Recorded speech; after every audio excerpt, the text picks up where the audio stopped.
My first memories are of the ocean.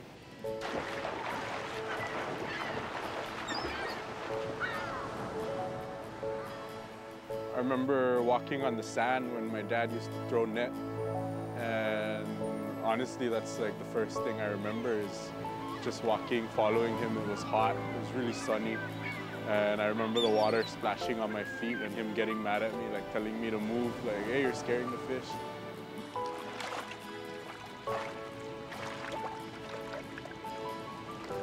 My first experience out fishing was with a group of my cousins and my uncles.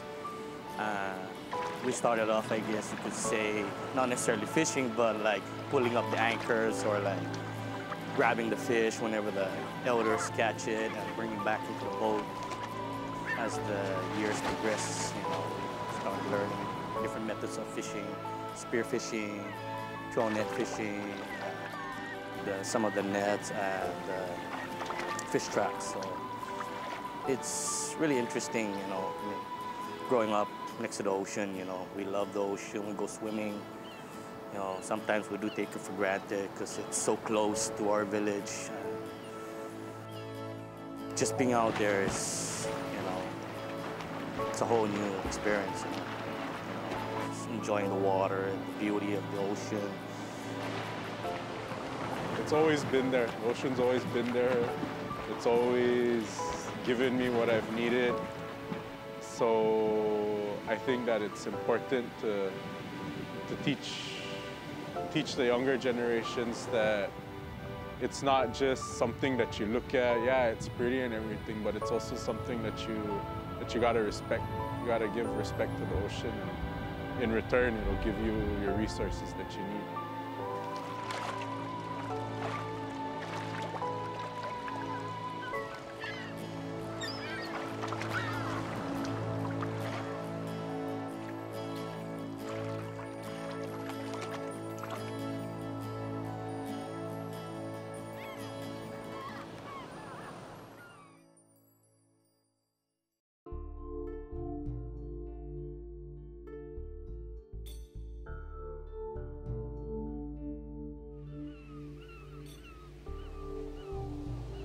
Laolao is the land of where my father grew up, the land where my mother grew up, where my grandfather grew up.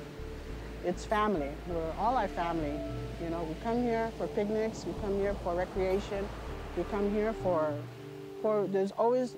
for a reason. And those reasons are not just any reason, it's for a good reason. We come here for fishing. We come here to see turtles, to watch turtles. For whatever reason, Laolao is everything. Laolao is everything. It represents the island. It hits the core because this is for me, this is the most beautiful place that anybody can just sit and relax and enjoy the ocean, the sounds of the waves splashing against the shores, the rocks, everything. And then you hear the birds, and you know, these are all things that are becoming more and more rare in other countries. For me, Laolao is a special place because I feel like Laolao kind of encompasses everything that is Saipan. It's one of the few places in Saipan where you can go through all of Saipan's history. They found one of the oldest ancient Chamorro settlements. One of the first ones was here in Laolao Bay when they do the carbon dating and trying to figure out when these things were made. They find that Laolao was one of the first. So that takes you way back to like pre-Spanish, pre-colonial times, which is pretty amazing. And then you can fast forward all the way to the 1930s, 1940s, where you can still find the railroad up here. You know, for the Japanese sugar cane production. And then you see bunkers and stuff from World War II. And then now it's become such a hot spot for the dive industry because it's such a protected bay that when all the other reefs on the island are blown out from swell and wind, Laolao is a place you can go, and you can go right from shore. You don't need to charter a boat to do it. And I think it's amazing when you get into the water and just to see how diverse the bay is, the habitat really changes when you go from one end to the other. You have huge corals on one side, but maybe it's not as diverse. But as you move on, you hit places where there's so many fish. Then you hit places where there's all these different species of coral. And it's amazing that this reef has survived through all of that. You know, it's made it through those ancient Chamorro times. It's made it through the Japanese sugarcane industry. And now it's here for us, the divers and the scientists. And I think that's what makes it so special, is that there's nowhere else really on Saipan, or in the rest of the CNMI for that matter, that kind of encompasses that history, and the reefs held on through all of it. You know, this used to be one of the main shipping areas for the sugarcane industry. They would have boats parked right out there, but the reef is still there. And you know, it's a testament as to like how much of a reminder it is for us to take care of it, because it's been there for us, for all of us, for the ancient Chamorros, for the Japanese, for the Germans, for the Spanish, and now for us. So I think that's what makes Laolao special. Laolao is what you could say is a fisherman's alley, since first of all, it's easy access. You know, the beach, the water's right there. Reef is 100 feet out. You can pretty much walk out to the Reef, jump over, and do some freediving fishing, throw net. Having the accessibility to the water invites more fishermen to come out and fish for their consumption. Like I said, the changes I've seen over time. You know, just being a fisherman, like I said, I used to go out, you know, 2-3 hours at the most, come in with 15, 20 pounds of fish, and that's good. Nowadays, you know, you gotta go at least 6 hours of, you know, just coming in with 10 pounds of fish. You know, it's our main resource, but if we don't adapt, not long, where our people will change their way of life and depend more on Western civilization rather than traditional ways of fishing.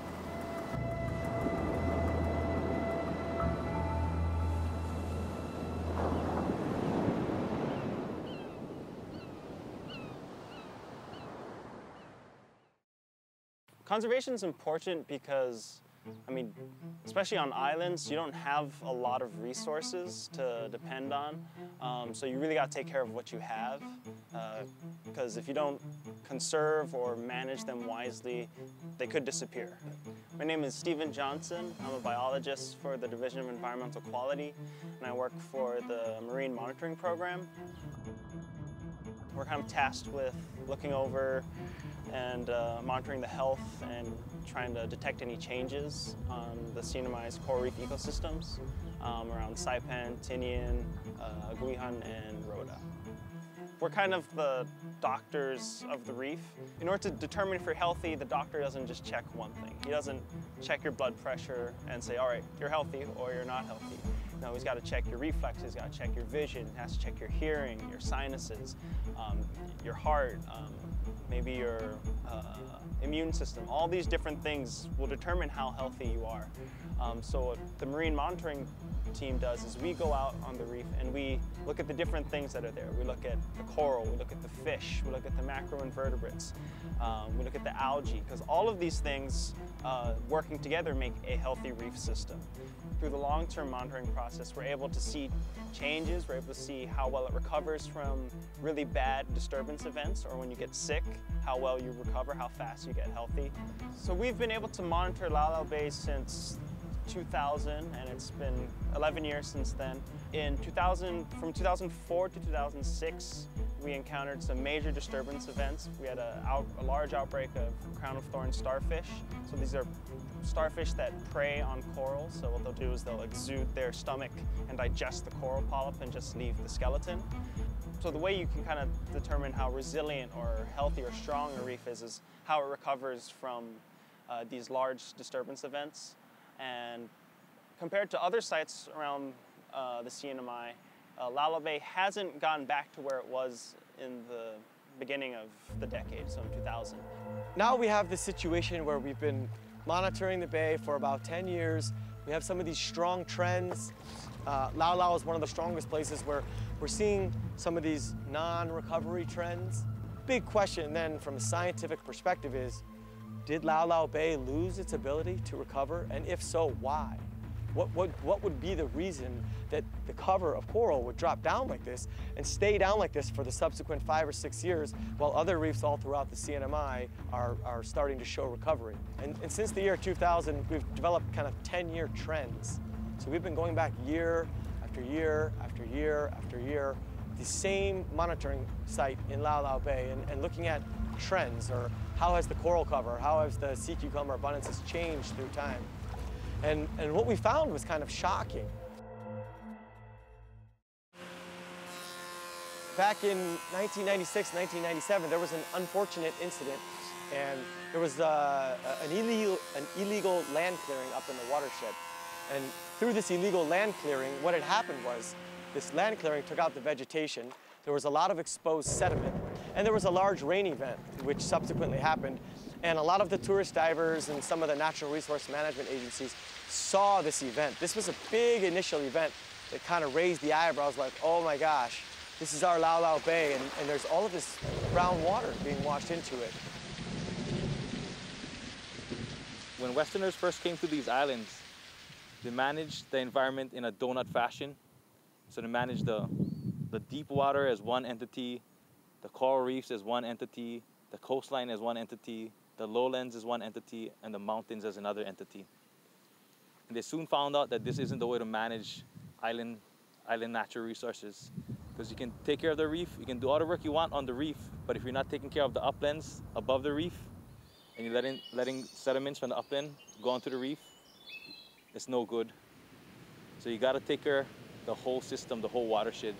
And this is the approach that we're using at the Laolao Bay Watershed Restoration Project. Now the catchword is watershed management, but this is a style of management that people in the Pacific have done for eons and generations. So it's interesting to me that the Westerners finally figured out, and they're going back to manage the lands how it was traditionally managed in the past. So it's something that Pacific Islanders should be proud of, that they had it figured out already. Sedimentation is a problem for our reefs because it smothers corals, and it can also promote the growth of algae. Algae is always in direct competition with corals. With sedimentation, what you end up with is an algal-dominated reef. A lot of people like to say it's a phase shift from coral dominance to algae dominance. And that's what sedimentation promotes. The type of reef you want is more of a coral-dominated reef. It provides more structure for the fishes and the invertebrates and other inhabitants of the reef. Corals can exist and can grow with sedimentation events. When sediments land on the corals produce this mucus, which snuffs off, or the mucus kind of sticks to the sediments, and it drifts. It comes off of the coral. So it's a way for the coral to remove sediments from itself. The mucus builds up mucus, but it's at a cost. Because producing mucus takes a lot of energy from the corals. So when the coral is producing mucus, it's not using its energy to grow. As sedimentation events continuously happen, it can only produce so much mucus before the coral dies. So, you know, it's a way that the coral can live, but if it happens too much, the coral is going to die.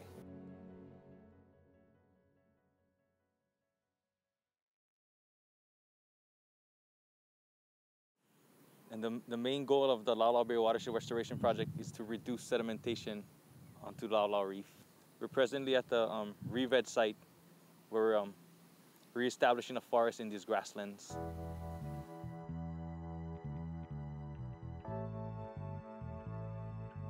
Well, in the past, the land was cleared for development, but the development never did happen, so they bulldozed an existing forest, they bulldozed it. What we have now is mostly grasslands. Grass can stabilize soil, but a mixed forest, which includes trees, shrubs, and grasses, are best at sustaining vegetation, because grasses usually die out during a dry season, and this can promote sedimentation. Trees have deeper roots and they can persist through dry seasons. Planting has been happening up here for a long time, maybe 5 years, 10 years ago, but it was never a serious, fully focused effort. With the money that we got from the American Reinvestment and Recovery Act, we fully focused and did a full-on planting plan. So far, we planted 1,600 trees, 1,600 saplings. So what we're establishing up here is more of a mixed forest. We planted trees and shrubs, and we already have the grass. All the plants that we planted, the majority of them is indigenous plants, so plants that are native to this area.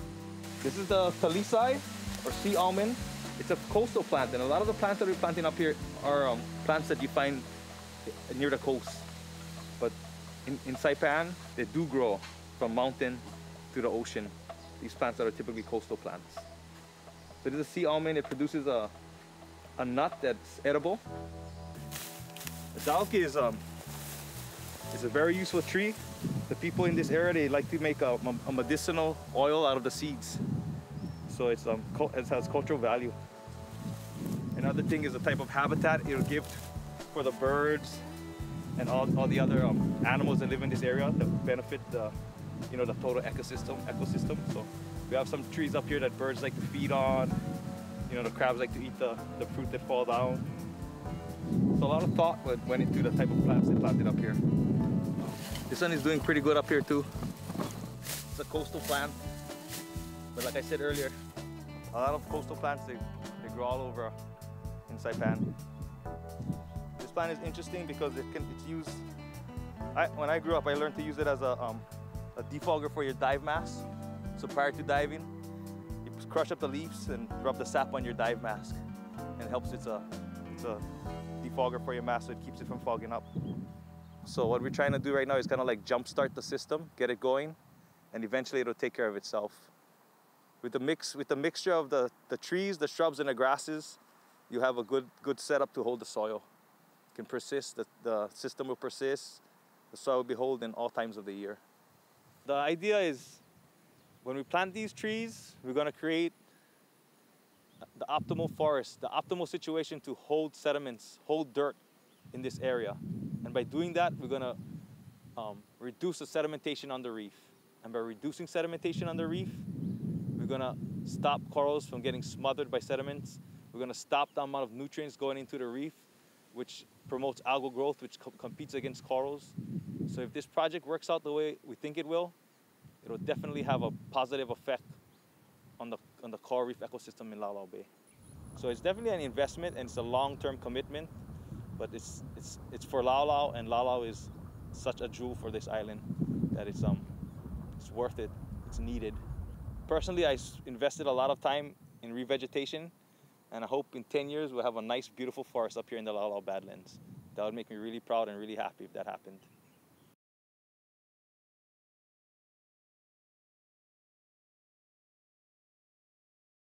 When you snorkel or dive out in Laolao Bay, depending on the currents and how much sediment is getting churned up, I mean you can tell we've got a problem there.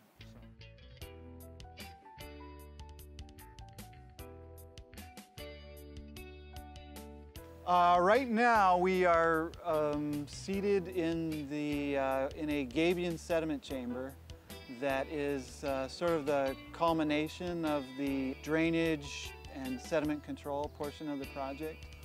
Before we started this project, we had a dirt road that eroded away and drained into the stream. We had this chronic erosion sedimentation problem where the road would wash out during a heavy rain, or portions of the road would wash out. The sediment would go into the stream. This stream continues on and empties right into Laolao Bay, so we'd be getting these huge sediment plumes at the outfall of this stream. So essentially there was no erosion control, there was no pavement. It was a dirt road with a chronic erosion problem.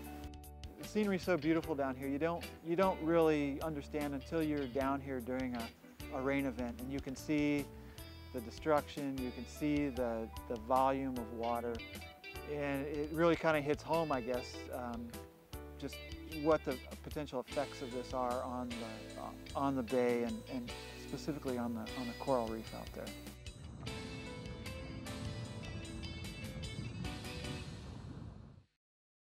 Right here, the point where we're sitting is the first 4/10 of a mile, and the project continues for another 1.5 miles.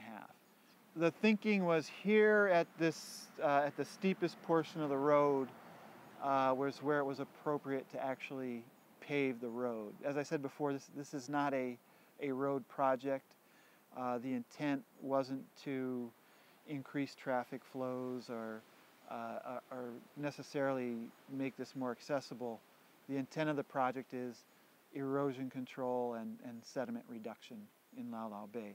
From here on down, the road kind of flattens out as it runs sort of along the shoreline. There's a couple of things we're going to be doing. We're going to be hardening stream crossings in 6 locations. These are areas where the road crosses intermittent streams, and of course, during heavy rain events, the road tends to wash out in those locations. So we'll be hardening those and actually creating concrete fords at the stream crossings, so the water will be able to pass over the road without washing it out.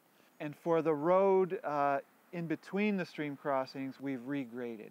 One of the things this project does is demonstrates the types of sediment controls that are required, you know, here in an island, in a tropical island setting. Hopefully it will help to spur projects of this nature, but I think it's also going to improve the way that just generally sort of road and drainage construction projects are undertaken here. There are unpaved roads all over this island, and there's a lot of steep terrain on this island. So roads of this kind they're a big problem. I mean, and they're on the east side of the island, they're on the west side of the island, and you know, it affects our nearshore waters all around the island.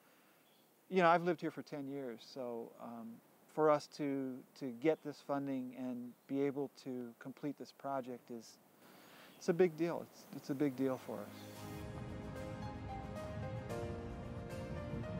The biggest element of good conservation is foresight. You always have to look ahead, even as hard as it might be to envision 10, 15 years down the road. It's something that you have to do. Look at it, man. It's so natural. Everything I just hope that, you know, when I come back here 15, 20 years from now, I will be able to see the same thing, you know.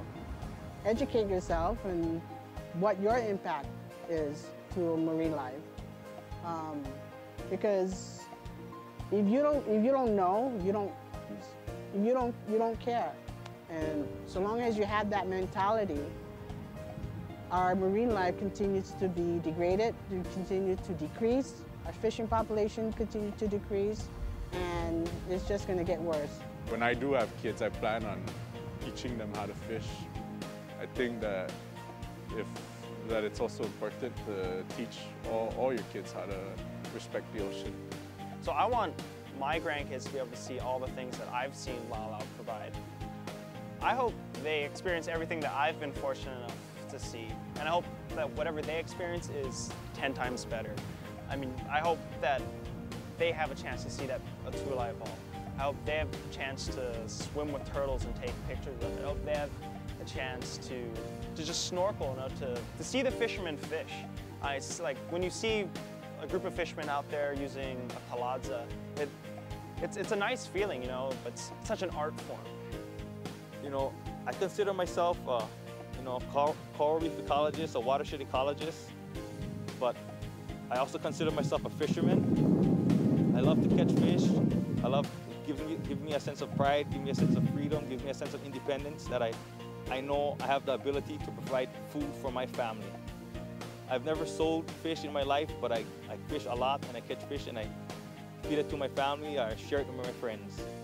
And fishing and fish is one of the main drivers of what I do, why I do what I do. It what inspires me, it's what gives me the energy to wake up every morning and do what I do. So when we protect the reef, we're going to put more fish in the ocean, and more fish in the ocean means more fish for me to eat.